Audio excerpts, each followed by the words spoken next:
కర్ణుడి యొక్క రథచక్రం భూమిలో దిగబడిపోవడం మొదలుపెట్టింది. అవతల సరిగ్గా నిలబడడానికి లేదు. భార్గవాస్త్రమా జ్ఞాపకానికి రావట్లేదు. అర్జునుడా బాణ పరంపర కురిపించేస్తున్నాడు. రథమా కదలదు. ధనస్సా విరిచేశాడు. అయినా ఇంకొక ధనస్సుని బాణాన్ని తీసుకుని యుద్ధం చేశాడు. ఎంత గొప్ప యుద్ధం చేశాడంటే గాంధీవం యొక్క అల్లెతాడు కట్టే ముడి విడిపోయేటట్టుగా కొట్టాడు.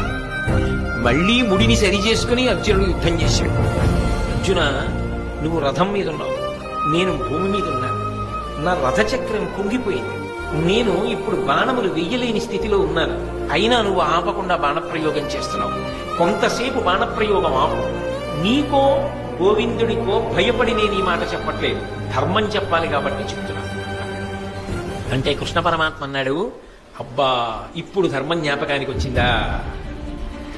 జ్ఞాపకానికి వస్తే రక్షించేది కాదు ధర్మం, అనుష్ఠిస్తే రక్షించేది. నువ్వు ఎంత ధర్మాన్ని అనుష్ఠించావు జీవితంలో? పాండవులను తక్కువ చేసి మాట్లాడినప్పుడు ఈ ధర్మం జ్ఞాపకానికి రాలా? ద్రౌపదీదేవిని అవమానించినప్పుడు ఈ ధర్మం జ్ఞాపకానికి రాలా? అదే పనిగా అర్జునుడిని చిన్నతనం చేసి మాట్లాడినప్పుడు ఈ ధర్మం జ్ఞాపకానికి రాలా?